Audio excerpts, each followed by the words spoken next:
For sure, he cannot be mentioned as a person who works directly, and then there are some critics who can tell you.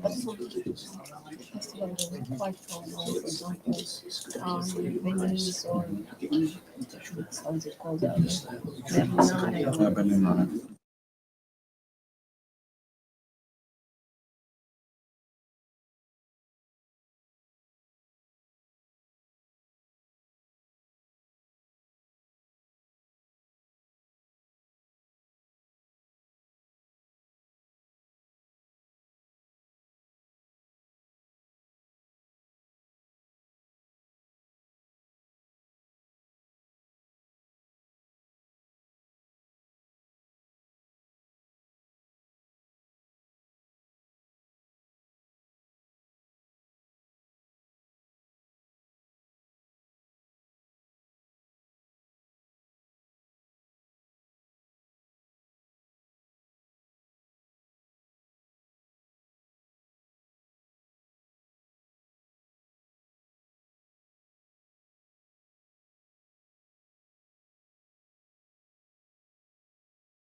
Yes.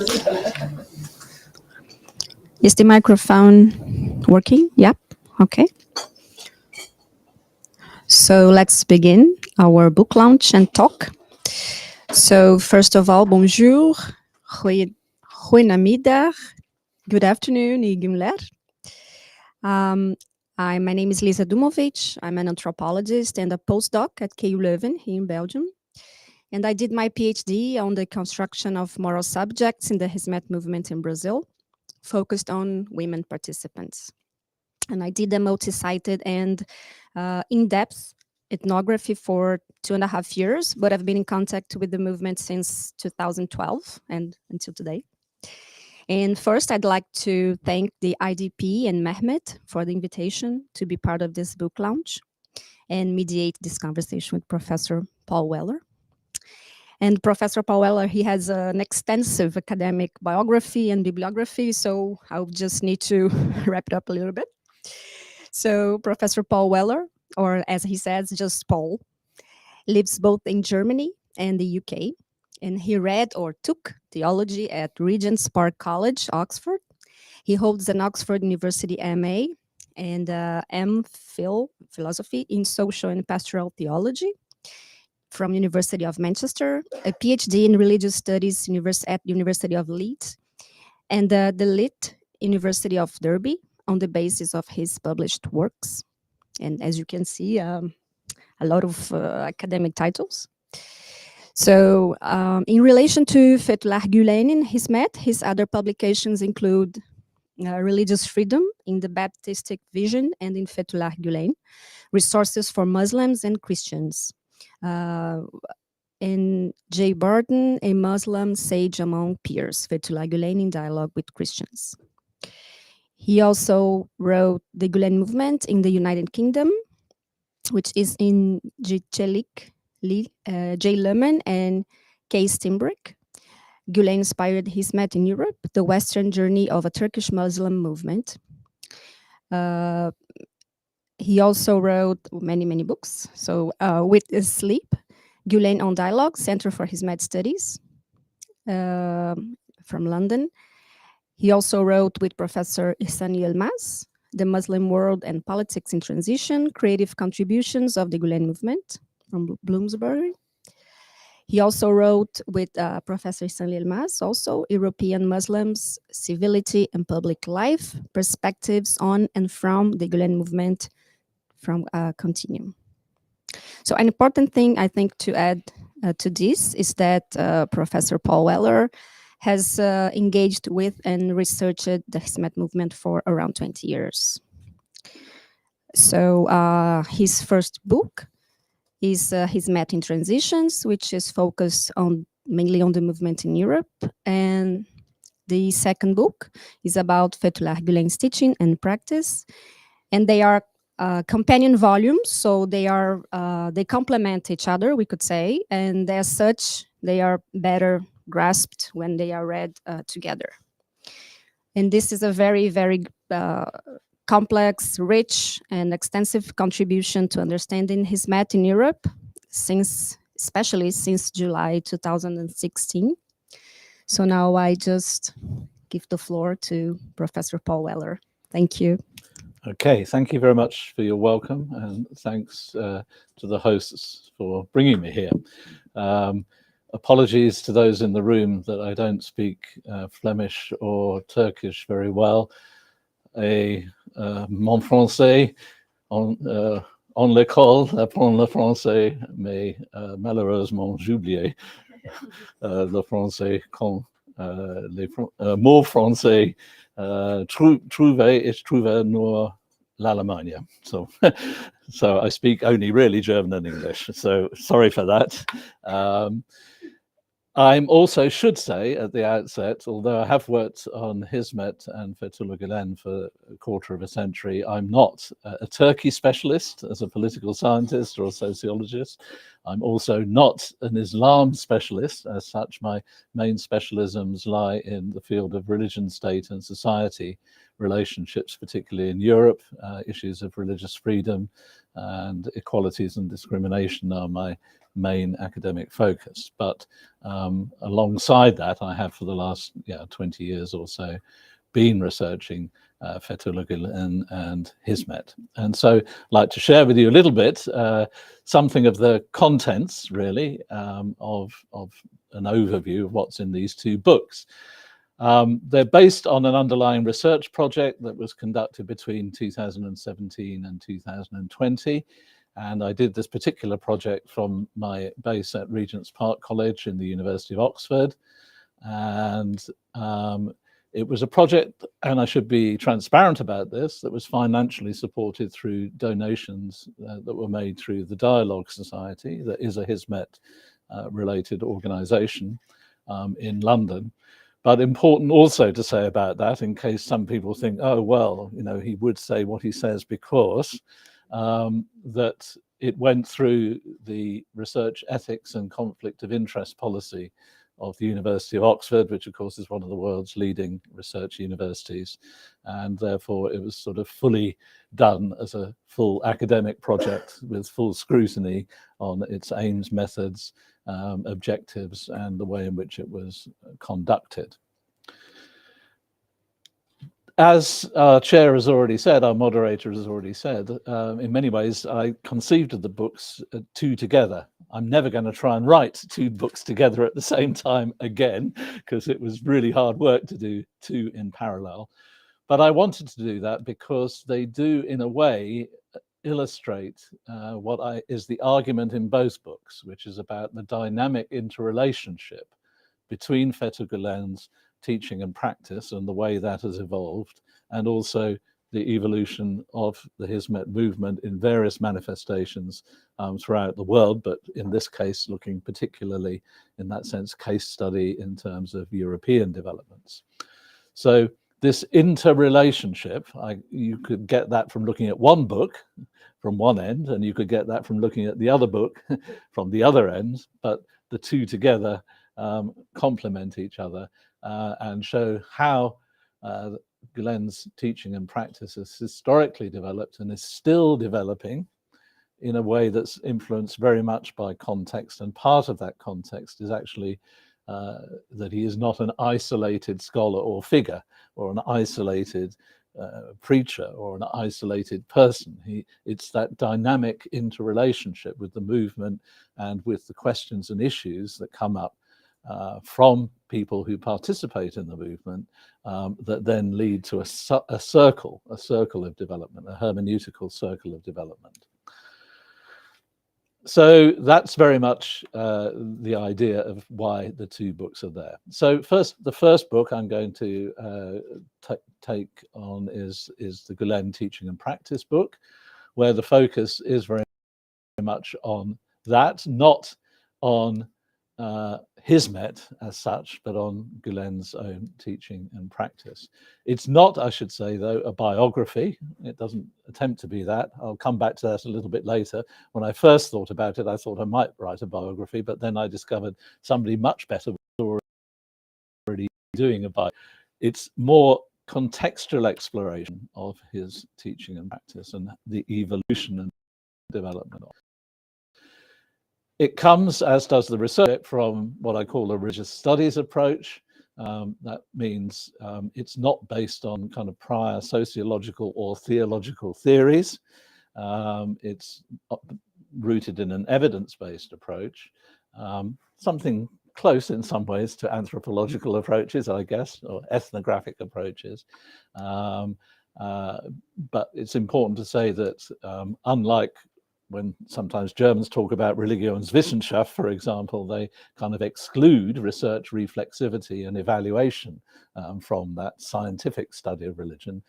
For me, in religious studies approach, the study of religion, it embraces that possibility, but on the basis of an evidence-based approach. So, the book begins in the first chapter with an introduction that does several things. First of all, it tries to situate this book in the wider literature. It includes books by people from within the movement on the teaching and practice of Gulen, also some Christian perspective here from a Dutch scholar now living in the USA. There is also a lot of literature that attacks Gulen and finds him a very problematic figure. A lot of that is in Turkish, but there is also a lot of material in English. Here's one example of it. Gulen as the Antichrist, the false prophet.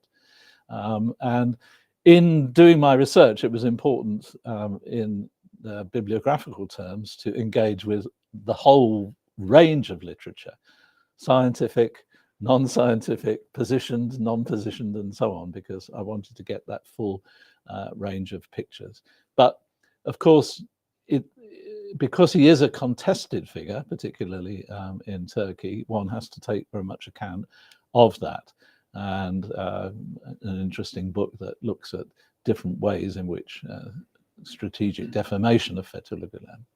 So the book starts off by discussing these different genres of literature, these different positionalities, and moves on from that point. In terms of evidence and aims and methods, both books were based on a collection of interviews made during the project period with about 29 people, mostly attributable, including Fethullah Gulen himself. And so there was when I visited him to interview him in Pennsylvania, where he now lives, close associates of his, individuals publicly associated with Hizmet organizations. Now, of course, when I started this research, it was not very long after the events of 2016. And so that was quite important because, of course, many people were concerned about being identified potentially and what that might mean for themselves and or their families. And so inevitably, there's a limitation to the fact of focusing on people who were publicly identified with movement-related organizations, but that was the reason for it. But it does also include a number of interviews with anonymous Hizmet asylum seekers, particularly people who at the time were living in Switzerland. So that's the sort of basis of it, and that's the introductory chapter. Then it goes into part one, which is called Turkish Muslim Scholar, Preacher and Activist. All of those words are really important in a way, Turkish, because that's the context out of which he comes and very much shaped Fethullah Gulen and his teaching and practice. It's that style, that inheritance of Islam that he brings forward. Muslim because he is a Muslim, scholar because in the proper Islamic sense of that word, he is a scholarly figure, well trained and versed in Quran, Hadith, and jurisprudence. Preacher because he doesn't only sit and wait for people to come to him, so to speak, but he has always been active in going out to people in ways that we'll touch on later and in engaging with people. And activist because he's been the inspiration for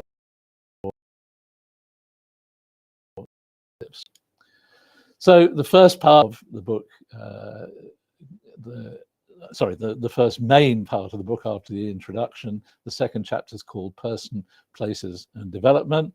I mentioned at the beginning, this is not a biography. There are some books, there's a very interesting book which is not, well, it has a sticker on it that says this is a novel, but it's a kind of a dream sequence biography which kind of explores the person of Gulen in quite an interesting way. There is now, and this is the book to which I was referring by a scholar who's a historian, and John Parr's book on Fethullah Gulen, A Life of Hizmet.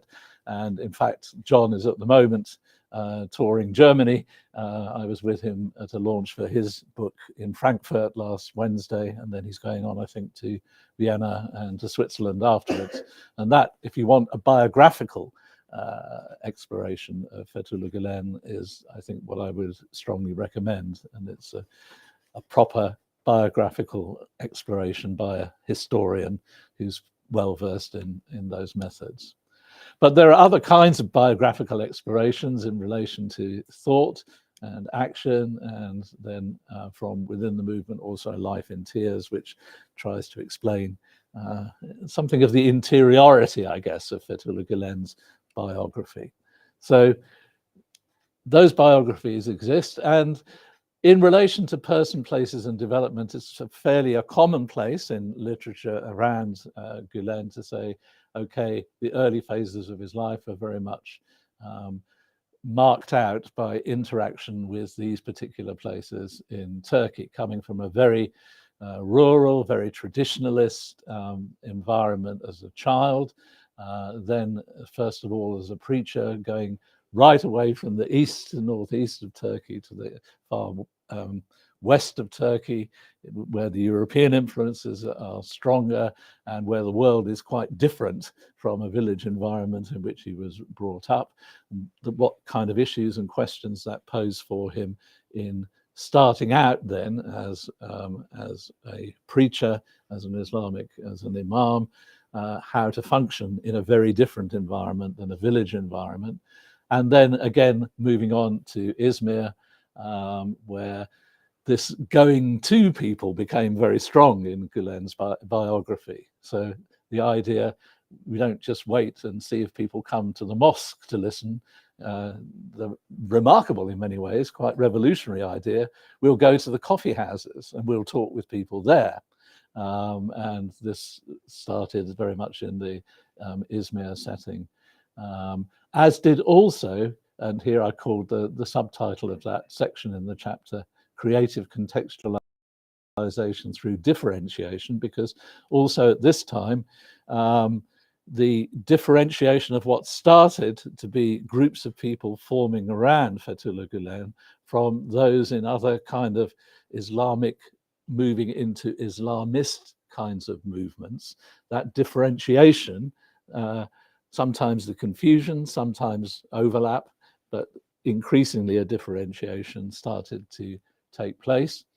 And then finally in Istanbul, where there was both a withdrawal, because by that point in time, Gulen was a figure who became wanted from the military authorities and had very often to disappear from the place where he was staying in Istanbul, but also in Istanbul itself, over the whole period, was where more and more what I've called here cosmopolitan engagement took place, where visits with the ecumenical patriarch and with the Jewish rabbi, and increasingly then the big events like an iftar dinners in hotels with hundreds of people from civil society organizations and so on. And all of this was shaping, changing and developing Fethullah Gulen's thinking through these changes in context.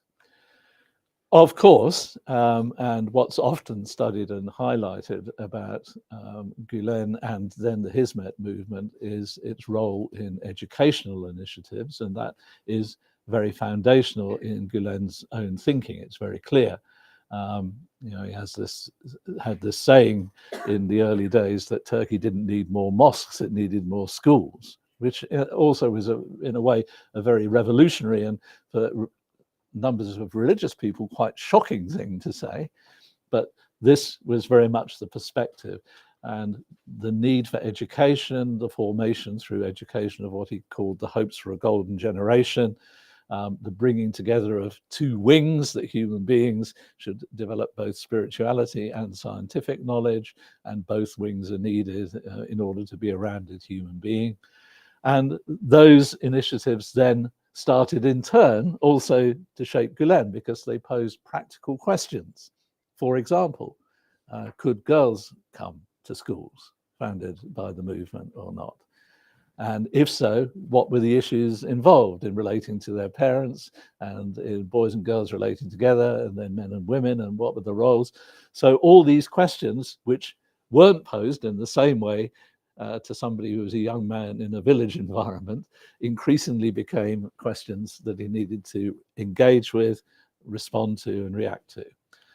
And then through the educational initiatives, what happened, of course, was that the inspiration of Gulen went geographically wider than the boundaries of Turkey, particularly in the first place through after the fall of the Soviet Union, the so-called Turkic republics in the former Soviet Union in Eurasia, where schools were founded with the support and encouragement of the Turkish authorities at the time, and then beyond into a global network of schools that could be found in all kinds of places.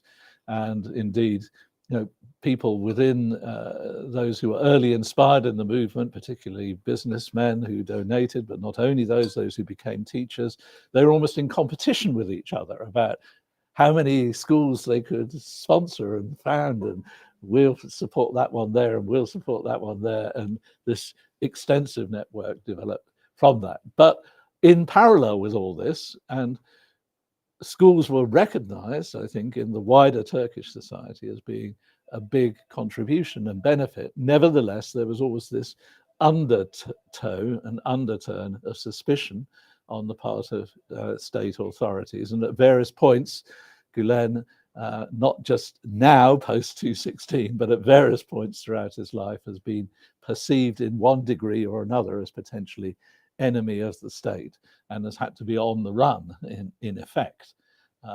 So that is also something that has shaped and formed and interacted with not only his person, but also his teaching and practice. How to deal with being in that situation. What does that mean? How does one live in that way? How does one have a life horizon within that kind of environment?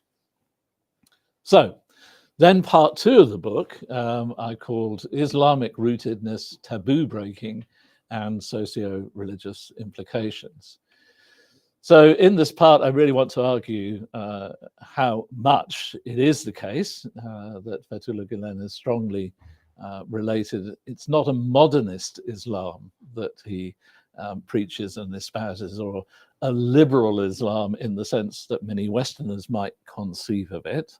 It's properly in the depth of a long and deep Islamic tradition. It has a rootedness in that, but the interpretation and application of that in relation to particularly contexts of pluralism of one kind or another is taboo breaking. And we'll explore that in a minute in terms of what socio-religious implications that have. I mean, Turkey, as those of you who know it much better than I do, has often, for many decades, been in a way a cauldron of turmoil of one kind or another. This novel, I think, captures that quite well. And, sometimes people say, oh, well, Fethullah Gulen, when he talks about, for example, peace and against extremism in religion, that's all post 2011 and the two twin towers, and it was a strategic move in order to capture Western attention. But what is important to know is that at times in Turkish society, where basically there was in effect a civil war going on, particularly between leftist and rightist groups in Turkey, that Gulen was already recognizing the kind of issues and the kind of need for bridge building in a society that was radically riven along ideological and also secular religious lines. So that context of turmoil gave birth to, I argue in the book, really what I call a distinctive scholar, teacher and innovator. Now I know that in Islam and among traditional Muslims, the word innovation can be perceived as being dangerous, because that means innovation departing from the inherited tradition. But in this way, I mean it truly innovation, not as departing, hence the Islamic rootedness, but in the way in which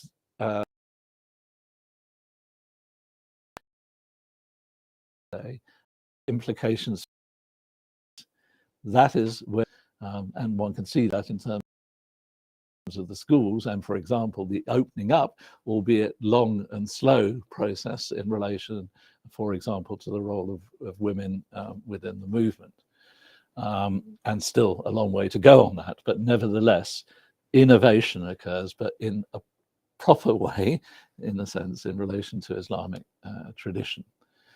And similarly, in his teaching and practice, Islamic sources are important, but so too, equally, are places and times.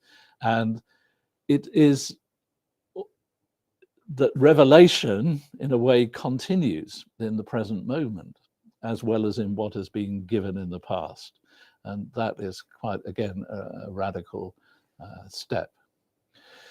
And in applying these insights, you see Gulen starting to challenge, question, overcome secular political taboos. So in terms of Turkish authority figures, interestingly, in a way, some of the strongest relationships with Turkish politicians were made with Turkish secularists rather than Turkish Islamists in an earlier period, which again, for a religiously conservative environment, was something quite difficult, again, given the secular religious divide. Also, national cultural taboos, given the inheritance of Turkey around oneness, the oneness of Sunni Islam, as if nothing else exists in Turkey, the oneness of Turkish language, as if no other language exists in Turkey, this oneness theme that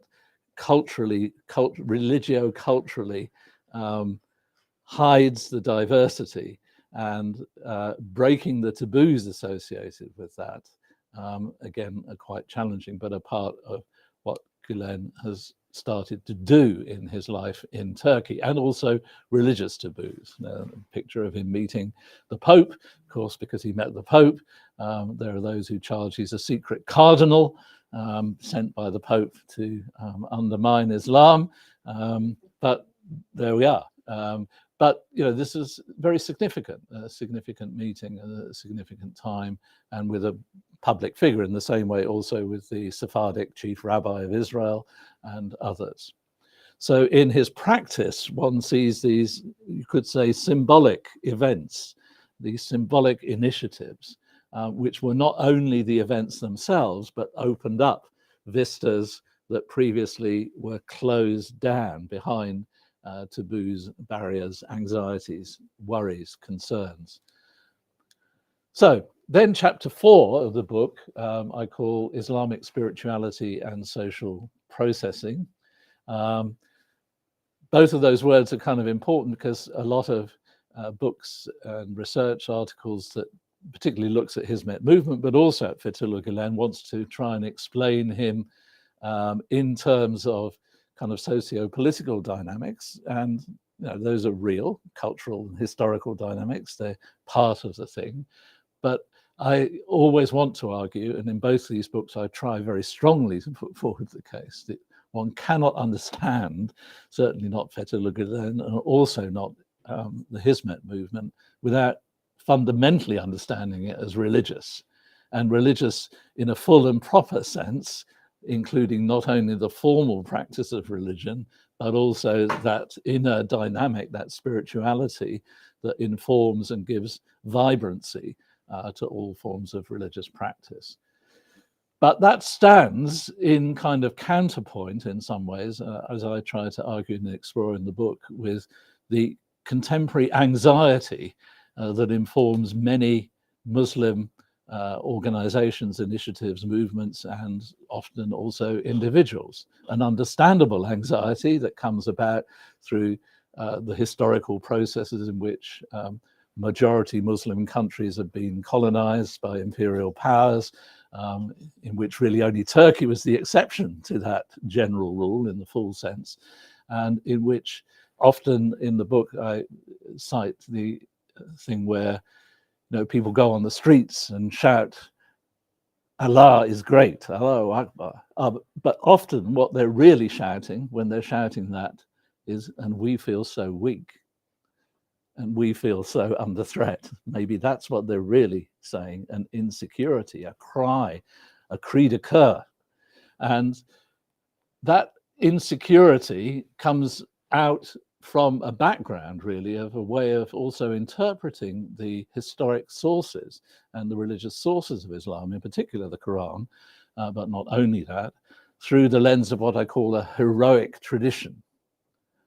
The heroic progress of early Islam, through victory, always being on the right side, things going with the blessing of God.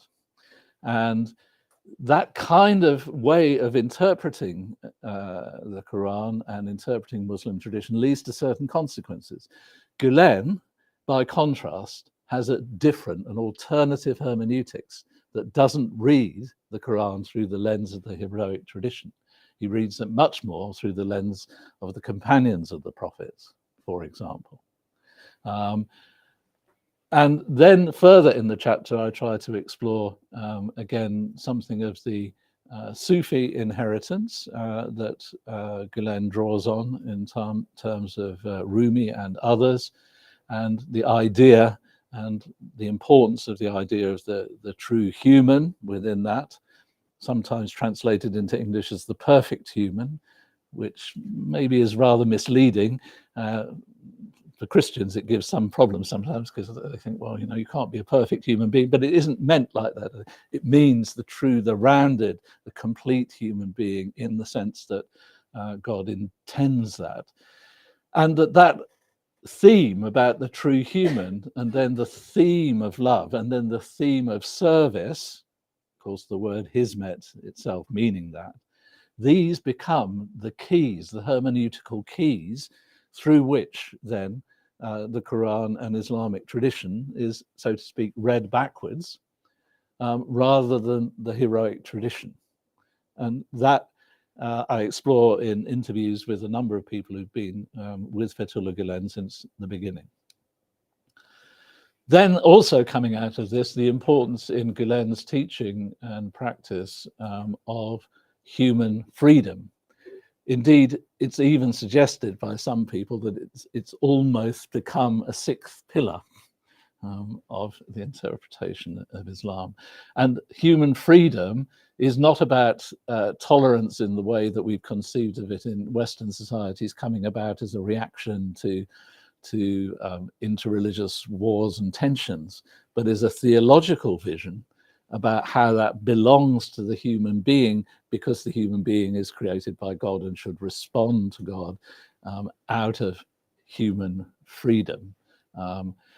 And one of the consequences of that is a position against theocracy and for democracy, as I put it here, in the sense that very unusually among contemporary Muslim figures and leaders on the public stage, Gulen has always had a consistent position in relation to what I guess in Western tradition is often talked about, can be misleadingly talked about as the separation between religion and state. But what that means is that non-instrumentalization of religion for state purposes, and the non-taking of political advantage by religious leaders for narrowly communal gains. And in that, Gulen has made, I think, an enormous contribution, and a very, very distinctive contribution, as distinct from a number of other leading figures, even those who argue that democracy should be the route to establishing, say, an Islamic society in the sense of a society based on Sharia, but by consent through democracy. But it's a very different kind of vision. And hence, some of what Gulen is best known for, by people who know little about him, is to do with his stands in relation post-2011 around distinguishing between Islam and terror. And I've used the word here, the phrase that is on the little booklet from a Hizmet-related organization in the UK, de-radicalization by default. That meaning, if one wants to really move away from an understanding of Islam that proceeds by the use of terror, de-radicalization is not something that secular movements and governments are likely to achieve, but it can be achieved through a renewal of the understanding of Islam, a challenge to those ways of understanding Islam, rooted in the tradition and in a spirituality. So I'll try and move on a bit faster because I'm not quite halfway onto the second book, but some of the things don't need repeating about the second book as in the first. So the final part of the Gulen's teaching and practice book I've called Islamic Heroism, that theme from earlier, Hizmet Loss, and a future beyond Gulen. Maybe there should be a question mark at the end of that.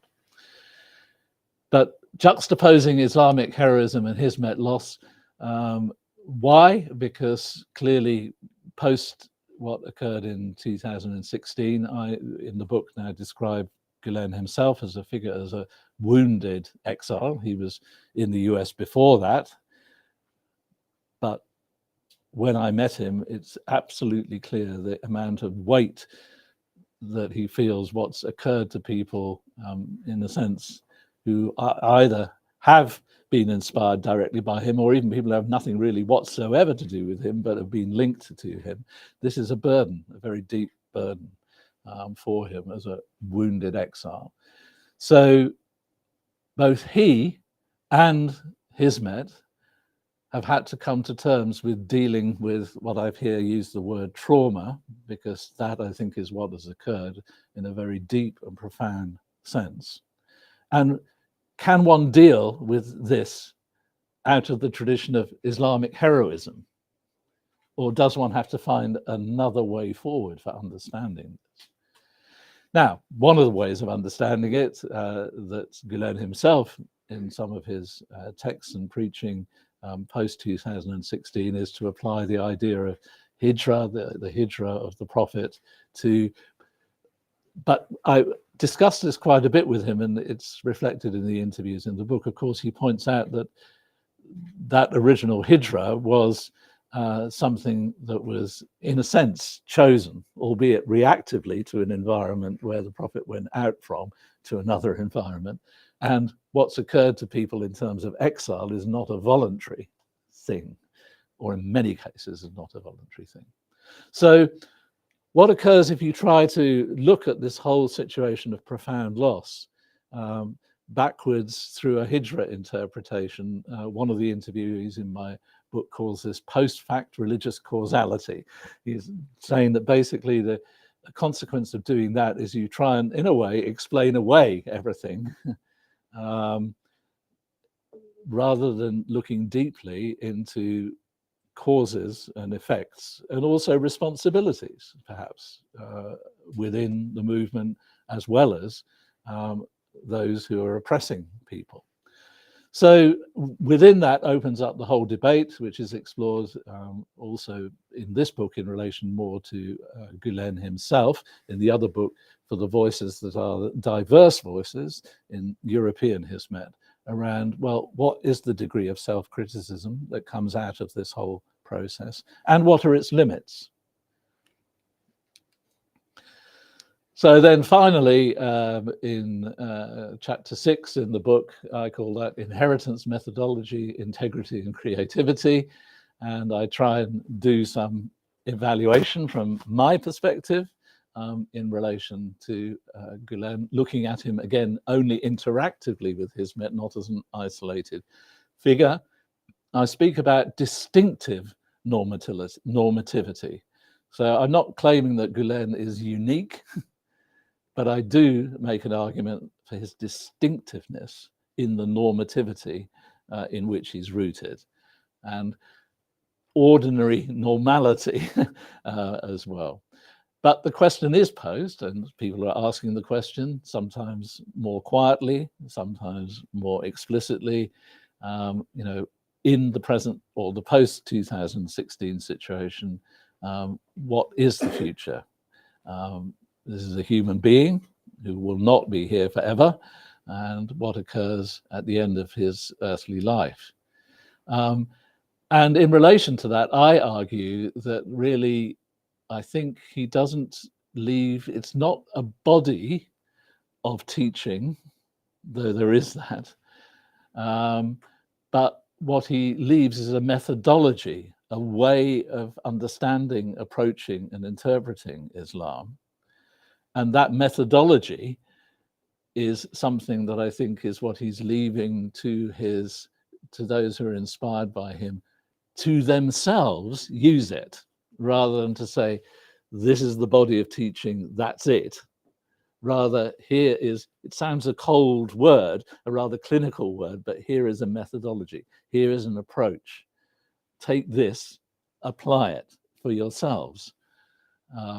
But within that, these themes of love and of the human, and increasingly a vision that's ecumenical in the sense of, two senses of that word, global, but also interreligiously so, that the responsibility then of those who are to be inspired by his teaching and practice is themselves to make ijtihads that are done ecumenically with people in different cultures throughout the world, and also people of different religion and belief backgrounds.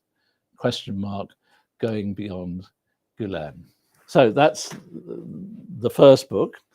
And I'll try and skip on much more quickly with the second book, so we do finish by the top of the hour to have half an hour's discussion.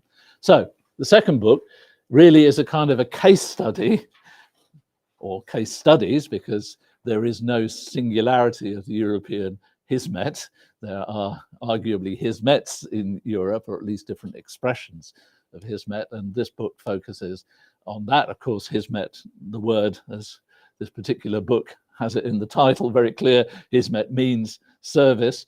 And of course, in this whole field, there's what I call the politics of naming. I mean, what do we call these?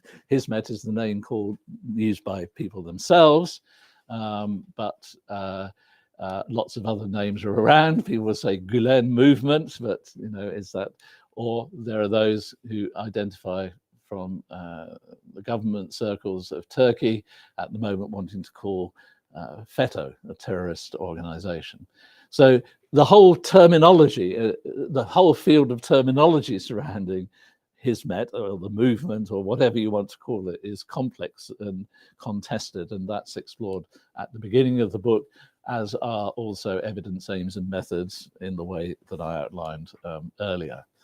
Also, in the start of this book, I situate some of the work in some of my own earlier work, which our moderator was kind enough to mention, and within the wider literature that's developed around the movement, sociological literature from within the movement themselves. That second book actually is based on a doctoral thesis that one of my doctoral students who's within the movement wrote.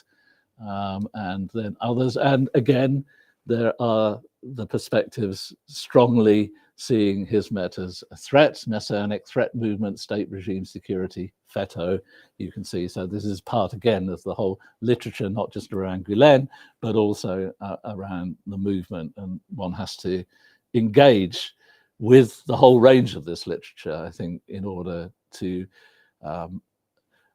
understand what's going on, and in order also to articulate what's important about the movement, taking account of these both proper critiques, but also sometimes slanderous types of critiques.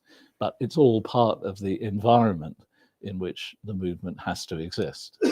So part one of the second book, origins, so because that's and you're again very quickly skip through this.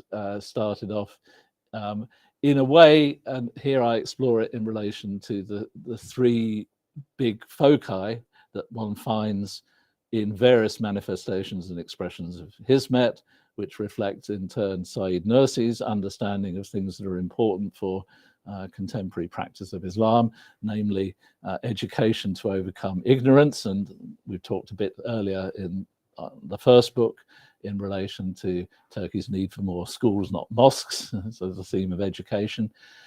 Against the background of the deep fissures in Turkish society that we touched on earlier, also the importance of dialogue, of bridge building, of understanding.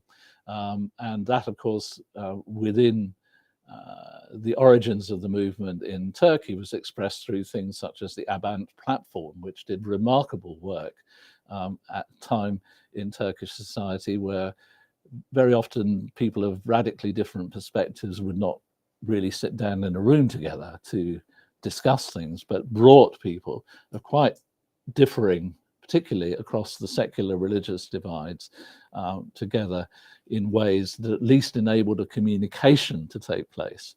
And that kind of set of initiatives. And then work for the relief of poverty and around natural disasters. Unfortunately, of course, that's again happened in Turkey in recent times with the tragic earthquake, but this has happened before. And also Hizmet was involved in organizing for relief support in those times. And those three themes around education to overcome ignorance, dialogue to overcome conflict, poverty to overcome injustice, drawing on the inheritance of Said Nursi, who I didn't go into in any great depth, but has been a formative figure in many ways also for Fethullah Gulen. Those three things one can also find in different expressions of Hizmet in Europe and beyond, not in the same way, or sometimes in the same way. And we'll come back to that because that's sometimes called copy-paste. So in the book, so you did it like that, we'll do it like that here. But later on in the book, I argue what's actually needed and what's increasingly happening in Europe is not copy-paste anymore, but what I call contextual reinvention. So in each particular national context that occurs, taking the meaning, the inspiration, the impetus of these three important strands, but developing them in ways appropriate to each national context.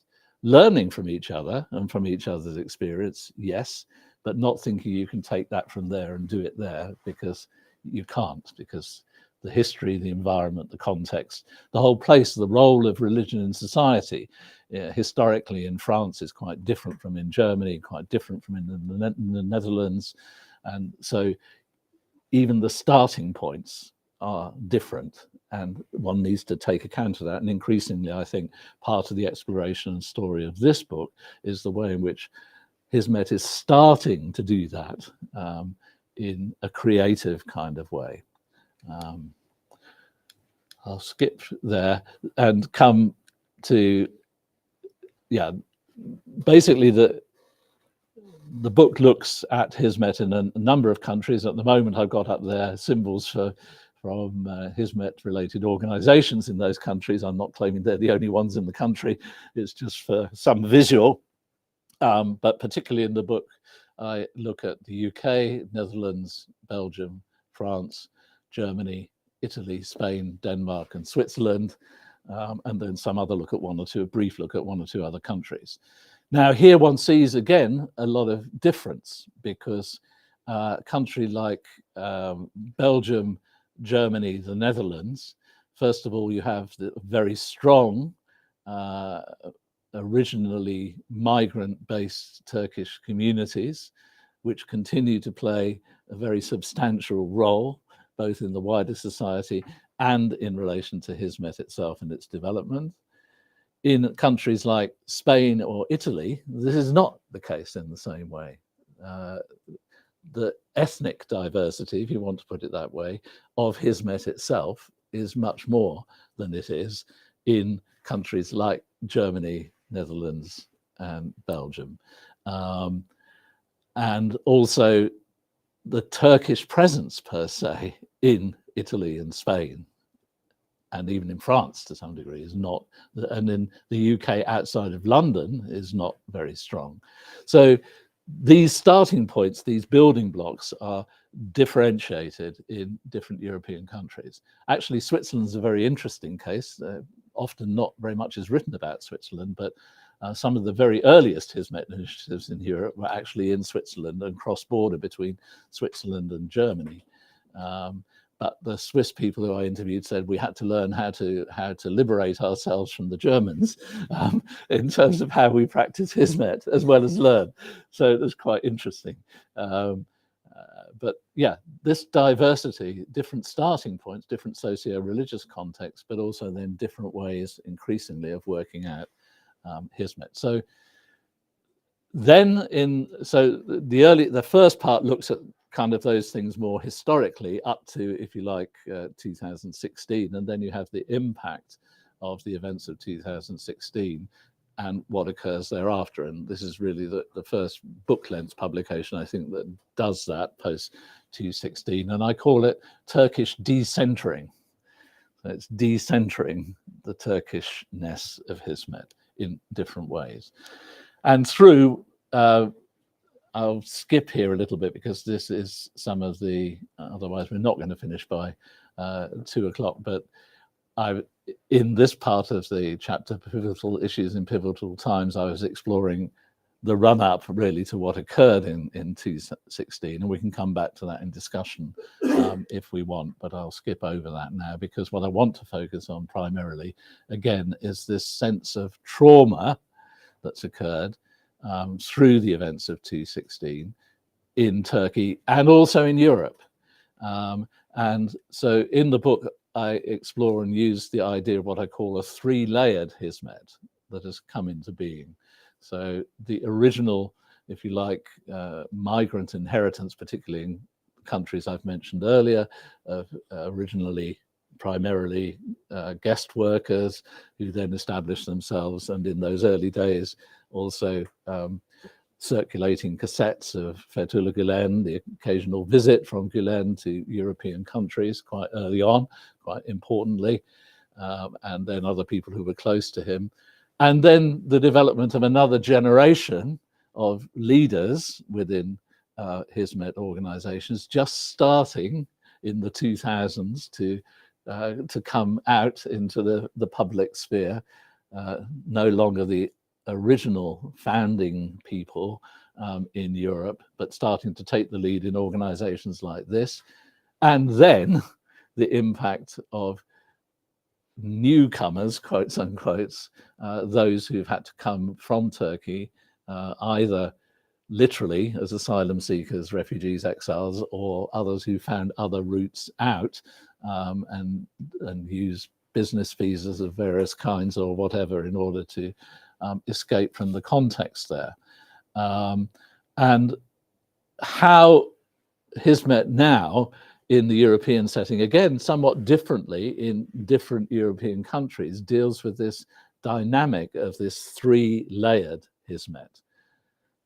The inheritance of those who've been here a long time and have particular perspectives and on things, those who who grew up in European environments and started to think and act and develop Hizmet in different ways, and then now, question mark, what is the contribution of those who've had to come from Turkey, and how they, in any case, in the first instance, have to establish their own lives and find some means of existence and security and get through all the stuff that is necessary to get through when you're suddenly uprooted from. But then what does it also mean to think, when we were doing Hizmet in Turkey, now there's that radical break. What was the meaning of that? And what is the meaning of all of that for Hizmet in Europe today? And what is the discussion internally around that? So what I do argue is that post 2016, I think that actually a lot of the old debates and issues remain there, but I've called a new foci for old questions.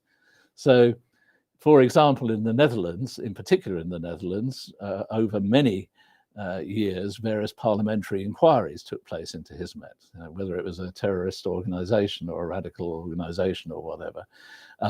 Now that has receded somewhat, even in the Netherlands, but of course there's the charge now propagated through the Turkish authorities, through Turkish embassies and so on, of Hizmet as FETÖ. So again, it comes back, but in a new and different way. The whole question of the relationship of Turkishness and Hizmet, Turkishness and beyond, again comes back in a new way because of the arrival of people directly from Turkey as asylum seekers and refugees. That was already a set of issues and questions, but this has now given a new focus to old questions. Again, the whole set of questions around what I've called here charisma, structures and transparency, and the relationship between that. Traditionally in Hizmet, a rather fluid form of organizational life in which, at least to those outside of Hizmet, who was a leading figure and how money got transferred and was all opaque. But increasingly in European organizations where there's a necessity for transparency. But then how does this again work when you have new impetuses coming again from people who were also in very leading positions in a whole range of influential organizations that Hizmet had developed in Turkish society? And what does that mean in relation to the kind of organizations that have been developed here? New foci for old questions relating to civil society, politics and the state. So some people interviewed in here say, who were asylum seekers or refugees, we got too closely involved in Turkey, in the state and in institutions where we sought influence and so on. But a consequence of thinking that can be that one kind of retreats into a kind of, in Christian terminology, it would be called pietism, that one seeks a religiosity with one's own family and immediate co-believers and is concerned then about engaging with the wider society. But in the meantime, in places like Germany in particular, that's very much religious organizations are part of the way society functions, from social services through to, but what does it mean? What are the lessons to learn about being too close, or maybe how to be in critical solidarity or critical engagement with society, but not to be swallowed up into wanting to build empires or something like that. So relating to civil society, politics and the state, again, new foci for old questions. Relating to other Muslims. In the UK, for a long time, I know a number of the Hizmet-related organizations were concerned about working with other Muslim organizations. Why? Because they thought, oh, well, then everybody else will see us as like them, and them were seen as being not good by local authorities and so on.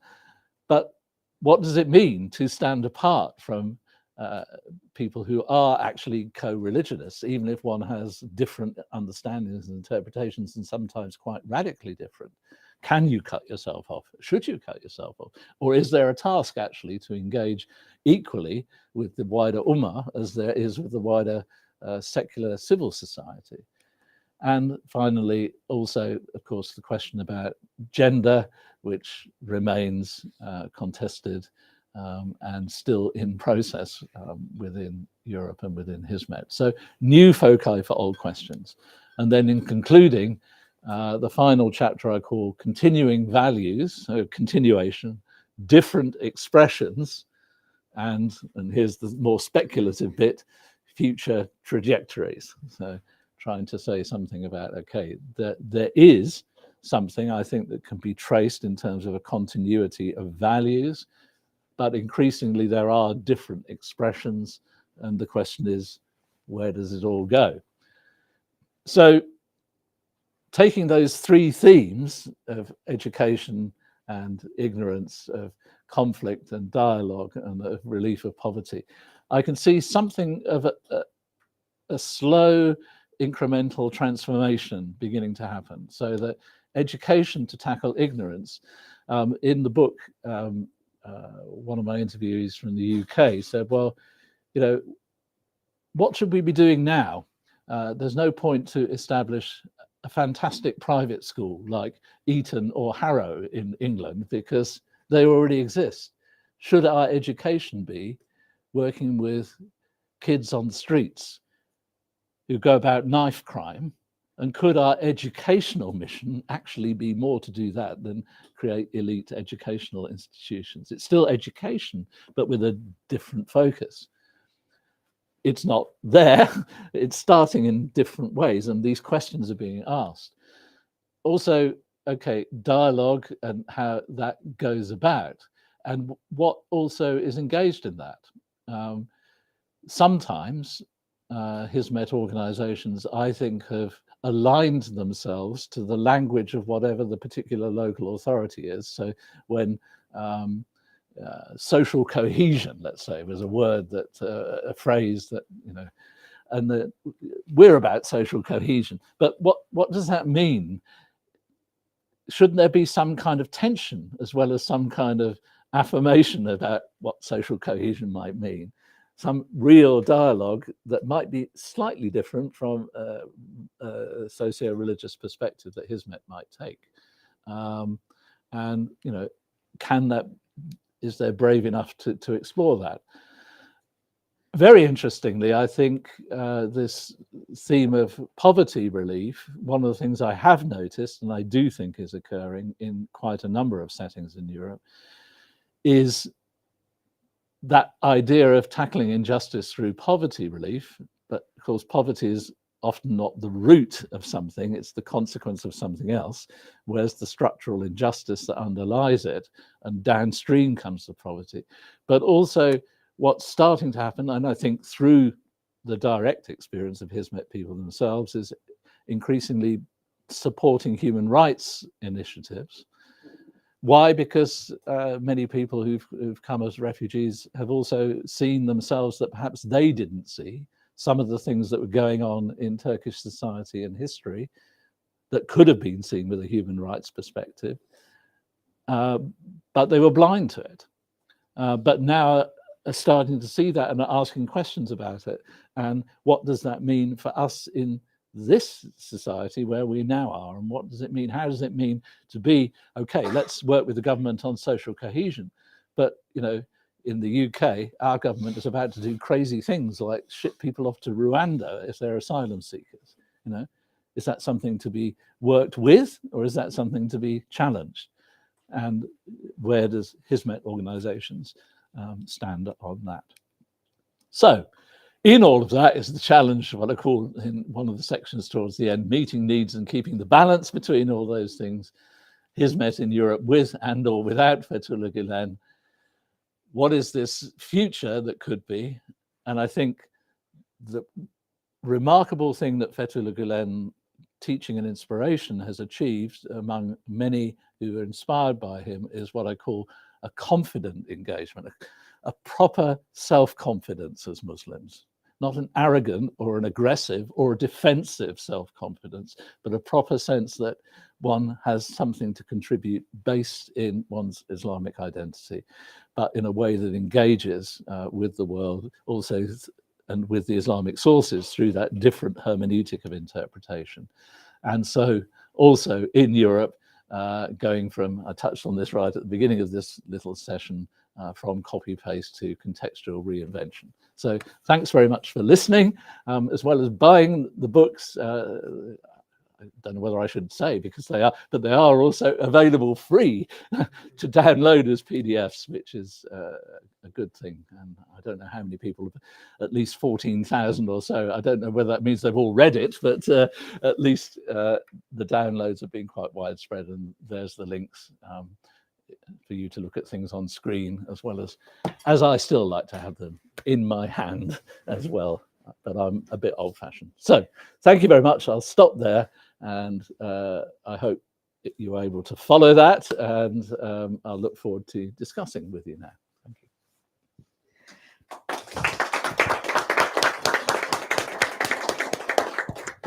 Thank you very much, Professor Paul Weller.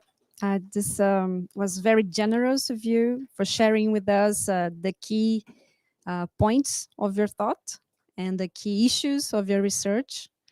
It was very, I think everyone agrees with me. It's very interesting, complex, and also challenging to think about all those implications and the effects that Hizmet has been through after especially July 2016. So now I give the floor to the audience if anyone wants to make any questions or And to... please let's make it a discussion as well, not just to me, because I'm not the oracle here. Yeah, maybe someone wanting to talk a bit more about something else. Yeah. I have a question, Professor. Can I talk without the micro? Or is that... I'll give it to you. Oh, okay. Thank you very much for the information. I have actually two questions. Mm-hmm. You said you have been researching Hizmet movement about 20 years, right? Mm-hmm. Yeah. My first question is actually, what has been the main reason for you to research Hizmet movement? Well, like many things like that, it's a kind of combination of what you might call happenstance, circumstance, and something else. So I guess there was a point in time where I'd never heard anything about Fethullah Gulen or Hizmet. And in the UK, certainly that's possible if you live outside London.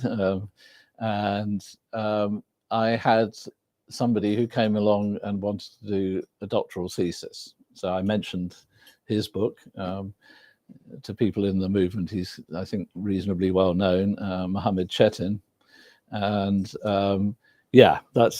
and he wanted to do a doctorate on the application of, or otherwise, of social movement theory. And myself and a colleague in sociology felt we knew enough about social movement theory, and I had enough sensibility, at least, about religions and religion-state society relationships that we could supervise his work.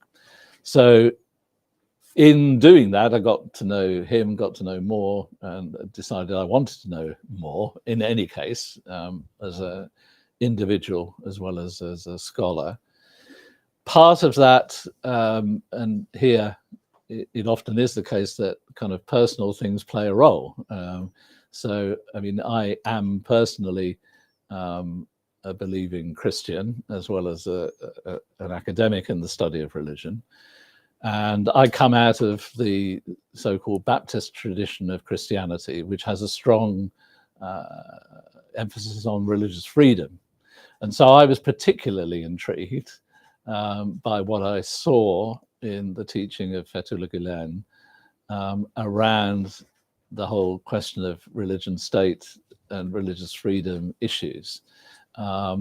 So, you know, that was something that I guess as an individual and a personal drew me. So a combination of those things, and then increasingly learning about Hizmet, how in those earlier days, more functioning, developing within Turkish society, because of my whole main kind of professional religious studies focus on religion, state, society relationships. And in that sense, the peculiarity, I don't mean, you know, the distinctiveness of Turkey in all of that, in quotes unquotes, the Muslim world, because of the Kemalist inheritance and the non-colonial presence. And so all of that I found kind of professionally very interesting, and how that was working itself out. So I guess those are the answers in short. Okay. Yeah. And the second question is actually regarding to this. You have been researching Hizmet movement through the anti and pro sides of Hizmet movement. Yeah. So what has been the most remarkable finding of yours during your research, either in person of Mr. Gulen or in the entire movement? What is the most remarkable point that you said, okay, this is something very different, which I have never faced? Or is there something like that? I think I wouldn't Thank you. put it as radically as that, which is why I said earlier, I talk about distinctiveness rather than uniqueness, because I think and I think one of the interesting things that comes out of the interviews actually is increasingly how numbers of Hizmet people are seeing and then reflecting on the implications that there perhaps have been and are other religiously inspired initiatives that have similarities but not the same thing, and therefore but perhaps were not known about historically from within a Turkish context, say. But as Hizmet has become more European and more global, a recognition of those things. So I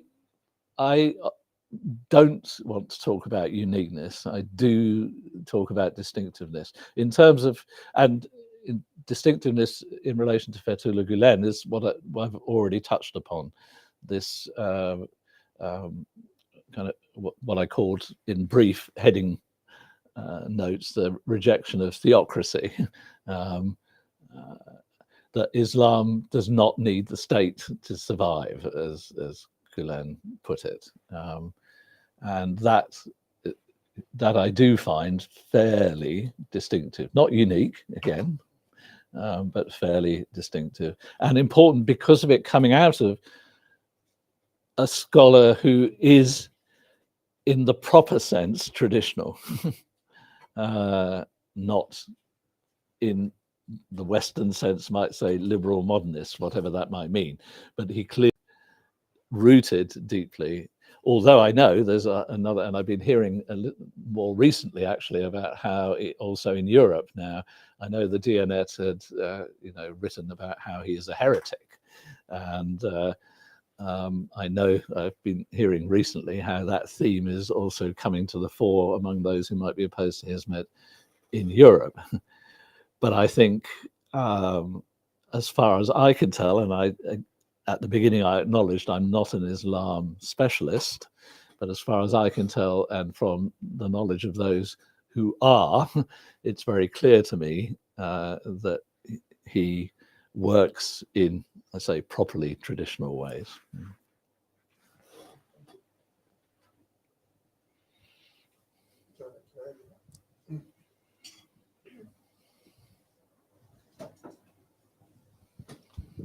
Hi, my name is Serdar Yeşilyurt. Thank you for your introduction to your books. I would like kindly ask you to elaborate your remarks on the heritage of Gülen, because you mentioned that we cannot really talk about a picture, or we don't have a real identification of what is left. Yeah. So once in one of his articles, he defines that Quran sets the rules sometimes and lets the door open sometimes.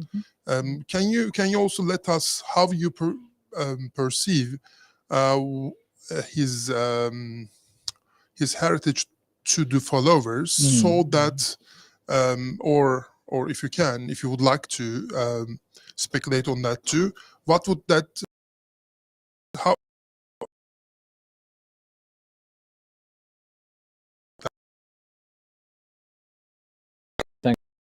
say less about the second part of that question. I can say a little bit more. And in the book, even more is said about it, but actually by, interestingly and differently, by people I've interviewed. So it's kind of, and I'm not saying that to sell the book because you can download it free as well, but it's quite interesting the way that this question is explored. So one of the things that is discussed in the book is, I touched earlier but didn't go into it very much, about how in some ways Gulen has an inheritance himself that is strongly shaped but not determined by Said Nursi. Okay.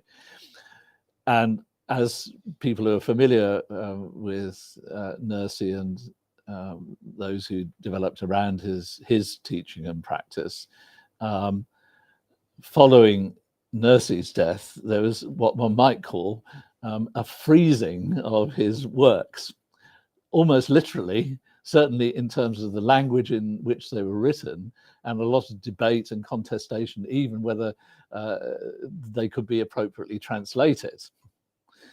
And this is a kind of a view of the inheritance of a teacher where there is a fixed deposit, I'm calling it like that, which literally is a body of work. And then those who've received this work see it as their duty to preserve this work so that it's not altered, because the alteration might weaken its inheritance, and their responsibility is to ensure that it's passed on. Now, this is a crude picture, and I'm sure there'd be people inspired by Nursi who might put this very differently or question some of that, but I'm talking in broad brush terms now. So there could be a similar approach to Fethullah Gulen's work, or some of it. First of all, I mean, I didn't go into the question of language, literally language and interpretation and translation. It is because, of course, as I understand it, and again, I've acknowledged my own limitations, Fethullah Gulen often talks in quite classical Turkish mode, and writes even more so like that, in such a way that he himself says, people in the young generation may not understand what I'm talking about. So there is an issue, and it's also discussed in the book, I think in particular in some people from the Netherlands discuss it, about how do we literally translate, because the translation task itself always has a hermeneutical thing wrapped up in it, and how does one both ensure faithfulness to the, if you like, the intention of Fethullah Gulen in communicating something in his original Turkish, to the understanding of the receiving society that doesn't operate in that mode. So that in itself is a whole set of questions.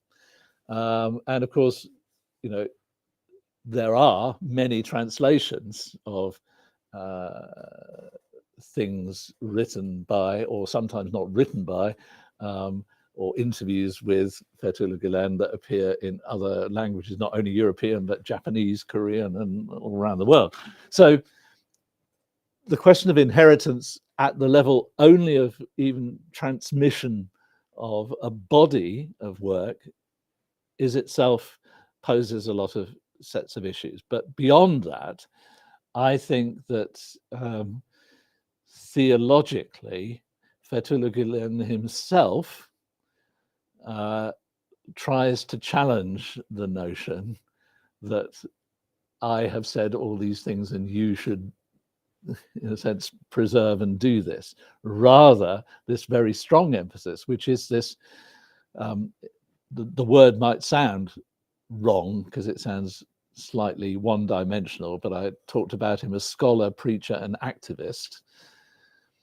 The activist part is about the translation in the other sense of the word translation, not just a linguistic communication, but the carrying over of the impetus of those things that are central or have become central to the vision of Fethullah Gulen. And I think I would say have become, because there is a trajectory of development in his own life, those things that have become central, that those impulses are, in a sense, what he would like to see carried forward, and it's not the same as, you know, my books or my articles or my body of work. It is a way of looking at things, and then the response, the challenge to those who wish to still work with that, who think that is important, is the challenge of responsibility that in future there may not be a Fethullah, there will not be a Fethullah Gulen to consult with on, are we doing this in an appropriate way? Of course, there may be other figures who emerge. John Paul, at his book launch in Frankfurt, at a group of Hizmet initiatives in Tanzania, and somebody asked him there, one of the Tanzanians asked him the question, and who's going to be the next Fethullah Gulen? And he said, well, it might be one of you. Yeah.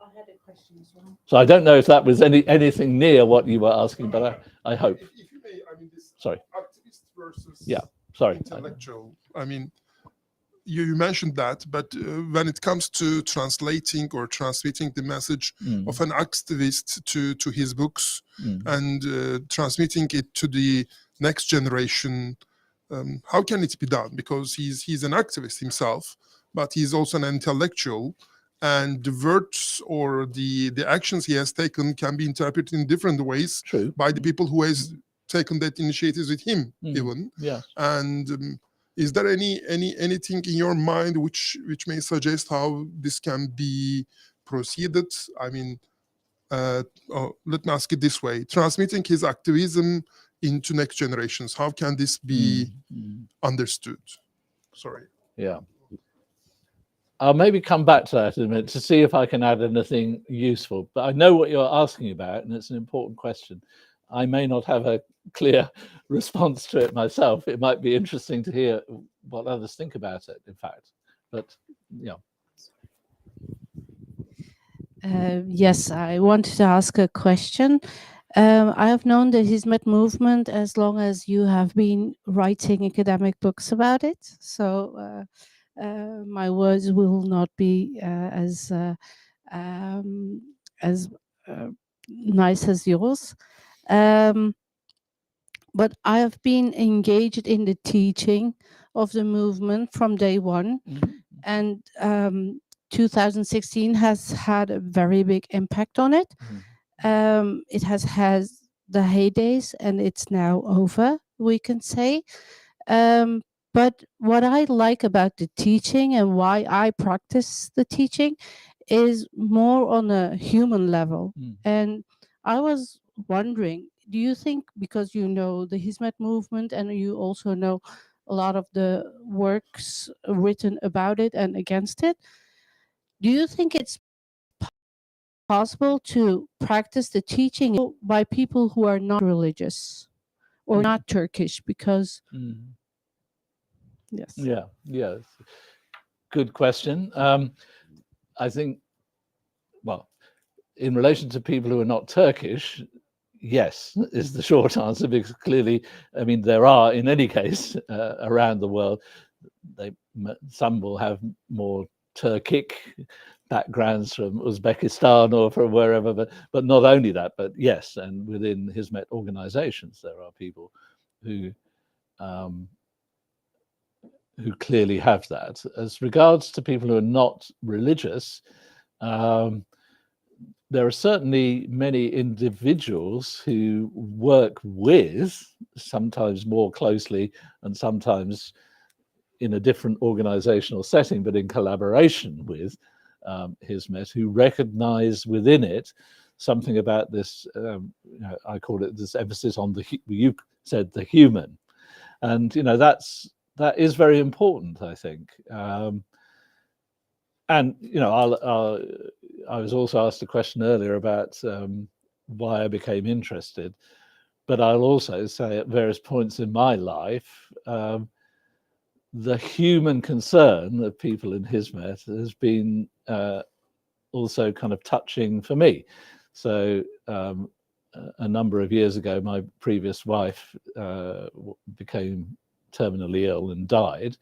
And during that time, I know that Hizmet people were praying for us. And not only that, some came to visit her in a hospital ward and recited the Quran at her bedside. So these very human dynamics are, I think, real, and I think touch people, whether they're other Hizmet people, whether they're other Muslims, whether they're Christians, whether they're humanists as well. And that, if that's really at the heart of Hizmet, how it finds expression in organizational forms, in initiatives of the enormous kinds that were built in Turkey, and that in a sense have come, as you're indicating, crashing down. But what does it mean to try to rebuild, not forgetting those very human things? How does it mean to it's a big challenge, because it's a big world. It's a cruel world, an unforgiving world in many ways. And how to find one's way in it, and how to be distinctive, but also be normal, and all these questions that I've been touching on. I can't tell you how to do them. I'm not in Hizmet. Is it possible? It's as possible as it is for any human being to attempt those things. And all of us, I guess, in attempting anything like that, recognize that we fall short in what we attempt to do. I think it's possible to learn from things, and that's why, though it has a question mark in the chapter, learning from loss, question mark. I think that's why I wanted also to bring out this thing about Fethullah Gulen's hermeneutic, that I think his particular way of understanding and reading both Muslim history and the Quran is very important, and can be important for people who've experienced major trauma and loss, rather than doing this heroic reading where everything will succeed because God's blessings are upon it, because sometimes things don't succeed. And then what does that mean, and how do you wrestle with that? And can you pick yourself up? And I can't say, but I can see the issues. Yeah.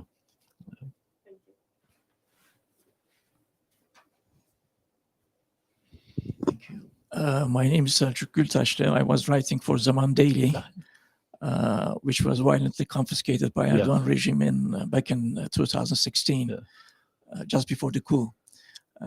Thanks very much for your fascinating presentation.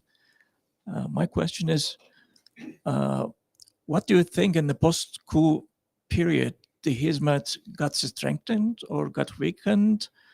And did Hizmet learn from its mistakes that were committed before the coup? Thank you. What do you think were its mistakes? Well, I think it was too much involved in the politics. Yes. That was my understanding. Yeah. Well, first of all, I think that from lost process and cut some time, jump over the trauma. I think that the living with the trauma takes longer, and of course, doesn't mean to say it has to be in phases, living with trauma and then learning. It's more organic than that. But nevertheless, I think it is the case. It takes a long time to come on something on the other side of trauma, in all kinds of human experience of trauma. And I think in this case also. The learning, as I say, I think there, for example, what you've just identified, too close to politics, or maybe trying to get too much influence through various means. I see there's a healthy debate going on about that in Hizmet itself. sometimes some people are less inclined to want to have that debate, and others are more inclined to want to have it, but it's there. And that's one of the reasons I will always argue and say, you know, if Hizmet is charged with being a cult, no, it isn't, because in a cult you don't have that kind of debate. It doesn't exist. It's not allowed. It doesn't surface. Whereas if you read particularly the European book, one will see there is a real debate. And I touched briefly on that. Certainly I know in Germany in particular, there's debate around, from the standpoint of some people who came as asylum seekers and refugees and are saying, well, we need to be very cautious about how far we get involved in society, if you like, or in politics with at least a small p. But you know, that is the challenge, really. How what lessons one can learn about having maybe been sucked in too far or seduced too much by the option of influence and standing and position. And then, of course, what happens off the back of that is some people come in for a ride off the back of that who are not really committed to the same visions and values, but see an opportunism in it. But it's, if I could use an English phrase, which is not, when I think about it, it's not a very nice phrase really, but one shouldn't throw out the baby with the bathwater, as is sometimes, that retreat from engagement with public life is perhaps not the solution. It's understandable why some may wish to do that because of trauma and because of still working through maybe some of the lessons that you're indicating.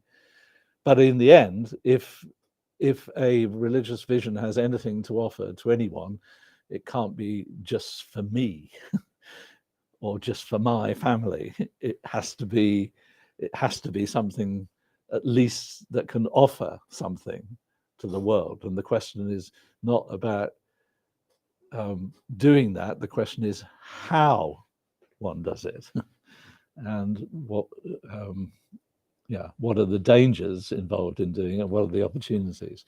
So, yes. Do you see a future for Hizmet after Mr. Gulen passes away? Yes, I do, because I don't think I mean, even movements that are highly focused in a more, and I'll use the word now, cultic sense on an individual, even those movements often find ways forward, though they often then find ways forward by almost, as I say, freezing the inheritance. I think one of the things I try to do is to look at Hizmet, and when I'm also talking with people, as well as listening to them in interviews and responding to that, is to try to help set Hizmet within the context of the dynamics of religious inspiration, organizations, initiatives, movements across the world.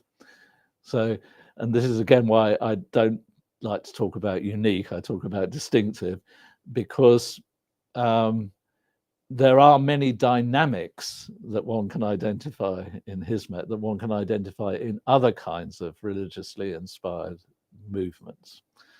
And they also have had to face the question, then somebody who's been a foundational figure, when they're no longer there, how do they then take forward? So Hizmet is not alone in that. And of course, if Hizmet's perspective is, in a sense, is truly religious, then its horizon will be much more on the divine than on the person of Fethullah Gulen, however important. And I know in Islamic tradition there is the sense that there can come with each age somebody who can renew and be a renewer of Islam.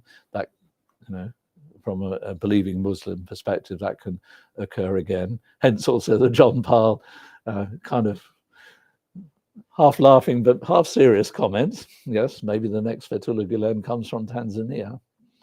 But in the meantime, if the focus is truly on what it is that it would seem Fethullah Gulen is pointing to, then there must be a way forward. But that doesn't make it easy or straightforward. And it's for those who are in Hizmet to, in the end, to work that out.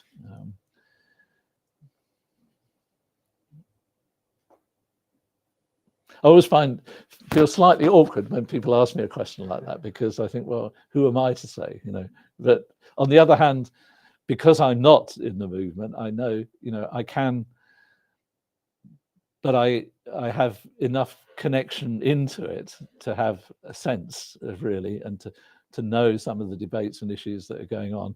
I feel a responsibility to give a comment sometimes to things like that, but in the end, it's not for me to say.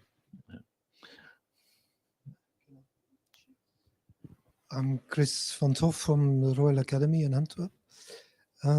Because you are writing a book about Hizmet and also explaining it and defending it, you say that you're not a member of the movement, but do you feel a kind of responsibility to help the movement? Yeah, that's an interesting question. When I went to interview Fethullah Gulen in Salisbury,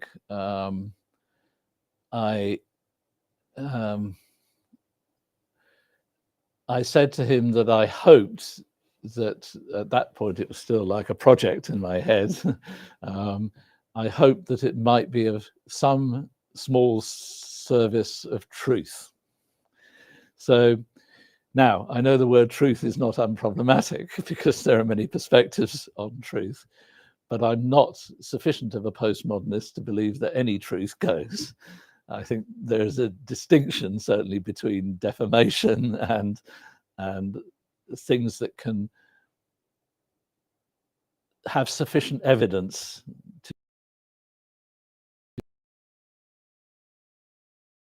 So as a scholar, I feel that responsibility to, as accurately as possible, descriptively, but not just on a surface. I try not to just do surface description, but to try to have understanding.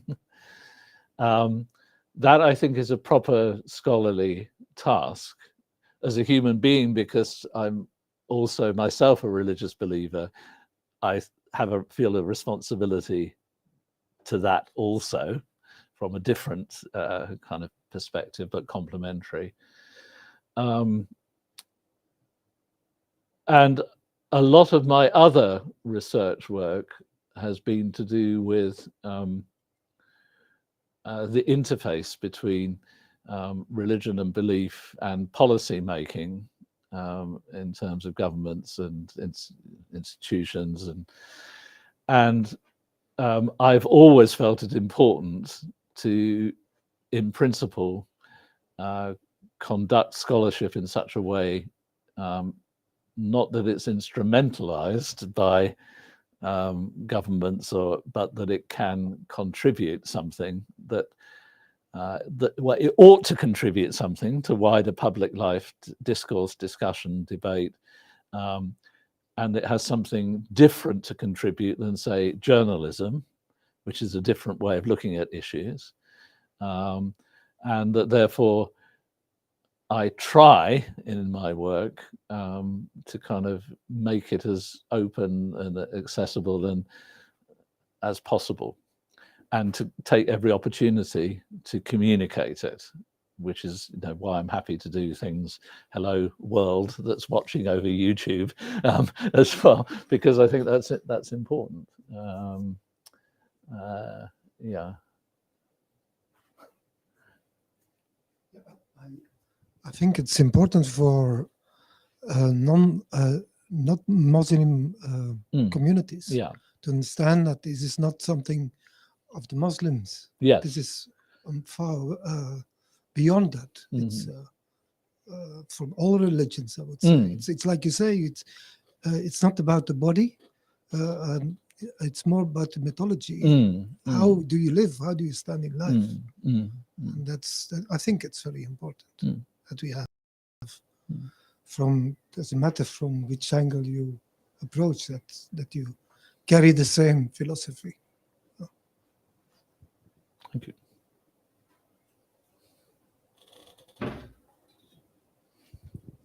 Thank you.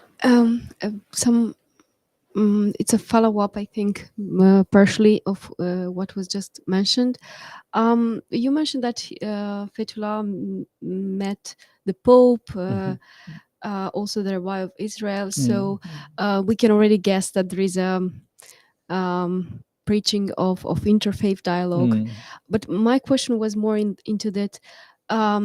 Do you see a distinctive way in which he promotes interfaith dialogue, something that would distinguish him from others, and then also of the potential of this interfaith dialogue? Right. I think that with regard to interfaith dialogue, what was probably most important, as I see and understand it, particularly in the Turkish context, was actually his practice. And that, okay, things like meeting the Pope and so on, like big visible public media kind of events, but it's important, I think, that he engaged with people of other religions and with secular people much earlier than that, and at a much less visible, in a much less visible way. So, for example, when he went to the west of Turkey, there in Edirne is now, it's recently been reopened, I think, actually, the Grand Synagogue that's there. And he would go and meet with Jewish people and listen to the Psalms. And also in that place, of course, is very important Baha'i history. And he had connections with Baha'i people, so to speak, under the radar. So, but these were examples on the part of somebody coming out of, let's say, if I use this terminology, conservative Muslim inheritance environment, but who wasn't afraid to have these interactions. So I think his example, in a way, from the early point on, that opened up the possibility for many Hizmet people and initiatives to then think about what inter-religious dialogue might mean for them, was probably as important and maybe even more important than whatever he spoke or wrote about evidence to people. It's okay, if you like. Interestingly, when he first went to the USA as well, for example, it's the stories are told in I think the Green Book, if I can call it that, the Green Book and the Blue Book. Yeah. So in the Green Book, when he wanted to pray, he went into a Christian church and prayed there. Now, of course, there's good traditional Muslim precedent for that, praying in a place of worship that is not a mosque. But somehow in a lot of Muslim history, that's got kind of lost or layered over with kind of communal religiosity, communalism almost, and with, fear of the other. And so I think these kind of small but nevertheless repeated and significant personal initiatives opened up this confidence for organizational initiatives then to take place on a wider scale, on a wider level. And now, what was the second part? I'm sorry. The potential. According to him, I'm not sure. I mean, it's an interesting question because in the UK for a long time, so the Dialogue Society, kind of often an umbrella for a number of Hizmet initiatives, did not often engage directly in interreligious dialogue or facilitate interreligious dialogue. It was much more focused on facilitating other kinds of civil society dialogues. Now, I think that was partly because it was concerned that it might become stereotyped into being like a religious organization that was only concerned with religious things. Whereas in other parts of Europe, again, this is part of the different trajectories in different countries. So in the Netherlands, from the early days onwards, initiatives were taken, for example, Christians and Muslims reading the Bible and the Quran together, and Hizmet people were involved in that. And that was very much, if you like, direct, traditional kind of interreligious dialogue around sacred texts. That didn't really happen in the UK, and I don't think in quite a number of other countries, but it did happen in the Netherlands. So again, these inspirations have been taken differently, and I don't think the main impulse for dialogue has not been interreligious as such. The main impulse is dialogue to overcome all forms of, or to engage with all forms of conflict, of which, of course, interreligious conflict is a big thing. You know, the Swiss Catholic theologian Hans Kung, there is no peace among the nations without peace among the religions. There is no peace among the religions without dialogue among the religions. There is no dialogue among the religions without critical study of the religions.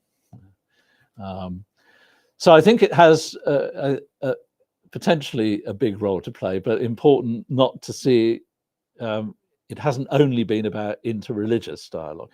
Of course, post Twin Towers, there was a sense in which to speak about it as an opportunity sounds wrong, because it's such a terrible event and everything that followed from that. All the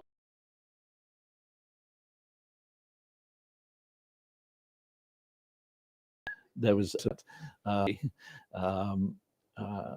mean, many Muslims, just to exist as a Muslim, had to explain themselves to the world that I'm not to do with that or whatever, and that in that context, quite a lot of interreligious dialogical things followed. But I think it is important not to see either what Fethullah Gulen teaches or writes about interreligious dialogue, or to see the practice in Hizmet as stemming from that. It was much earlier and much more, as I say, under the radar than that then became necessary in a certain time.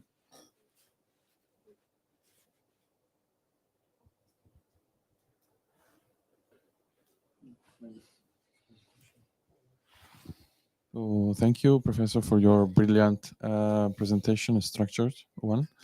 I have a question which is a bit more political, which say come back to the concept of Turkishness, taking also in consideration of what we have, of what you mentioned about is like the fact that in some countries, generational leadership and maybe also in the membership of the movement, to know how this Turkishness is lived and especially perceived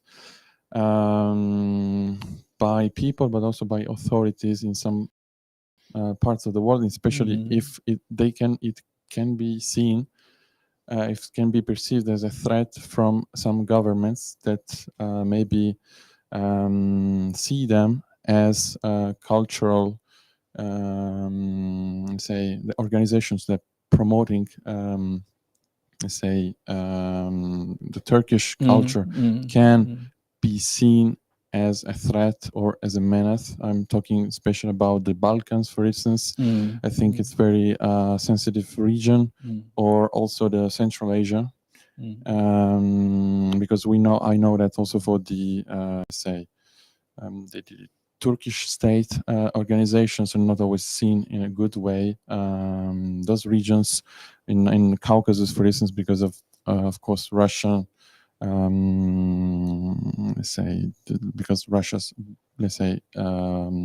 wants to impose his own, culture and language. So I wanted to say if there is this kind of problem also for the Hizmet organizations. Okay, thank you. And I probably in what I spoke, I either skipped over too lightly or underplayed this kind of socio-political dimension. It is explored a bit more, particularly in the Blue Book. In a way that was deliberate, because a lot of the studies particularly on Hizmet in Europe, tend to proceed from a more sociological or political science perspective and tend to emphasize these dynamics. And I wanted to emphasize other dynamics that I think are often missed, which are the kind of inspirational ones within the spirituality, within the tradition, etc. So in a way, it's deliberate in how I went about saying it. And as you know, I skipped over the section that, people that say, well, Erdogan and Gulen were once upon a time united, and how could it be that, etc. I didn't go into all of that. I mean, I don't think that was the case like that's often portrayed. I think there were common interests a long time ago in relation, for example, to a society that has been repeatedly intervened by military coups and governance. There was a common interest from a different perspective ultimately, but a common interest that some form of parliamentary democracy should not be swept aside again by a military government. And then there were common interests in relation, at least at that point in time, to the perspective on the relationship between Turkey and the European Union, which, at least in the early period, Erdogan was also articulating in a positive sense. So these socio-political contexts and dynamics are important, and I didn't mean to suggest they weren't. And some of them are explored a bit more in the Blue Book than I touched on today. I think, I mean, clearly the present Turkish authorities are very active globally in trying to promote their particular stance, and in doing so to create fear and anxiety about FETÖ. One can see that, one knows that through what's happened to a lot of, for example, schools throughout the world. And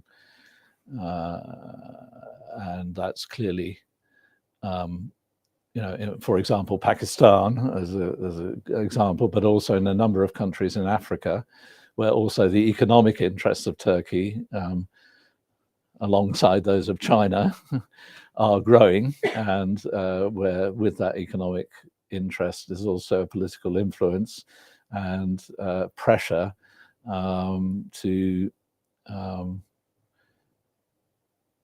pressurize Hizmet, or to set aside Hizmet, or to co-opt what were Hizmet initiatives under a Turkish foundation, Turkish governmental foundation umbrella, in effect, to continue a kind of expropriation of everything that happened from Zaman onwards in Turkey, but in other parts of the world too, in relation to educational initiatives. So that is going on, and that's very serious. And again, I didn't really go into in what I was saying, partly because at the beginning I wanted to make clear I'm not an expert on Turkey, but I mean what's actually been happening in Turkey and the extent of expropriation of social marginalization, of economic death for people just cannot be underestimated. And you know, the leverage upon people also, you know, in Germany, I can parallel it with the practice of Sippenhaft. That was, you know, that you, through the relatives of somebody, you bring pressure to bear, and all of that, you know. What will happen in Turkey, I don't know, and of course that's also part of the part of what's discussed there in the book. People saying, yeah, is Turkey gone forever? For Hizmet, there are some who still look back there. There are some who pose questions. Well, if there was a fundamental change, what would that then mean? You know, would that mean for this three-dimensional Hizmet in Europe, if actually things change radically at the next election in Turkey? You know, what would that mean? Would energies go back there, back, or not? These are all open questions, I think, but they are important, and they are, in that sense, socio-politically framed and, to some extent at least, determined. Although from the perspective of the Green Book and from Fethullah Gulen's perspective, of course, tyrants come and tyrants go. But not everybody can look at history with such equanimity and such a perspective of faith. But yeah. Thank you very much.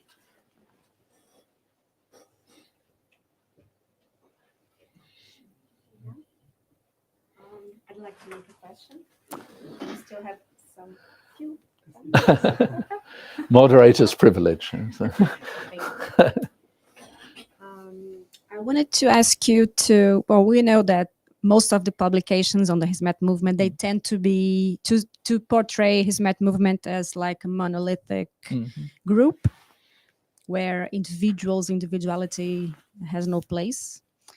So I'd like you to talk a little bit on the interplay between the individual participants and their interpretations and Gulen's teachings in general, in the framework of your research, of course.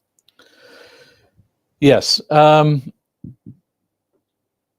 First of all, I think there is a distinction between, I mean, between initiatives from groups and organizations and institutions and individuals. So there are, as I've tried to indicate, I think, certain themes and so on that one finds in a corporate expression. On the individual level, I think things are very much more diverse. And in a way, I'm not sure I can do justice to your question in my verbal answer, but I hope I've done justice to your question in the Blue Book, because what I tried to do there is, as much as possible, give voice to the diverse voices of people, and not to impose upon that diversity and that contestation that's going on a particular well, I can't, it's not for me to impose anything from Hizmet anyway, because but I also not to impose a particular kind of sociological theory or whatever on that. And as an anthropologist, I'm sure you will have a sense for what I was at least trying to do. On top of that, I mean, I felt a responsibility to try and give some interpretive understanding, but very much also, in a way, the other book, which draws a lot on people who've been around Fethullah Gulen from the beginning and their perspectives. I've been trying to, give voice to that diversity, and I think that diversity is very strong. And to me, you know, if one says, will something live or will something die? The main sign that something is living and is not either already dead or going to die very soon is if there is active debate going on. because that means people are still bothered about it in the first place. They haven't given up completely. It means they're still concerned enough to say, I think we should do this, I think we should do that, or and it's the I think this is a very good to finish this conversation. So thank you everyone for your participation and to be here, especially to Professor Paul Weller with his very kind generosity. And Mehmet, thank you, IDP. Thank you.